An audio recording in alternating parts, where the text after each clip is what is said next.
त्यांचा पराभव झाला ते आपण पाहिल्यानंतर आता गडचिरोलीचा अपडेट। काँग्रेसचे नामदेव किरसान 1,23,000 मतांनी विजयी झालेले आहेत।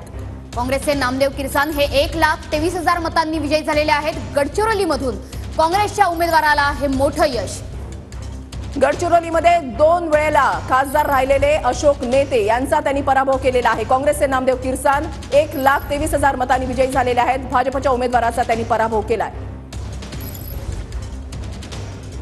तर सोलापूरमधली दृश्य जी आहेत आपण या ठिकाणी पाहताय। सोलापूरमधली महत्त्वाची लढत होती ती म्हणजे प्रणिती शिंदे आणि राम सातपुते यांच्यामध्ये, आणि आता प्रणिती शिंदे यांचा विजय झाल्यानंतर, विजयाची वाटचाल सुरू झाल्यानंतर आता त्यांच्या कार्यकर्त्यांनी मोठा जल्लोष करायला सुरुवात केली आहे। प्रणिती शिंदे या आपल्या कार्यकर्त्यांसोबत मिसळून गेलेल्या आहेत। प्रणिती शिंदेंच्या कार्यकर्त्यांनी हा मोठा जल्लोष करायला सुरुवात केलेली आहे।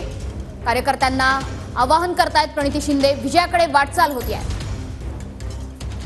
3 वेळा आमदार राहिलेला प्रणिती शिंदे हा एक तरुण चेहरा जो आहे तो काँग्रेसकडून देण्यात आलेला होता सोलापूरमध्ये, आणि सोलापूरमधली ही फाईट सुद्धा 2 तरुणांमधली, 2 तरुण चेहऱ्यांमधली म्हणून पाहिली जात होती। राम सातपुते विरुद्ध प्रणिती शिंदे यांच्या कार्यकर्त्यांचा हा जल्लोष।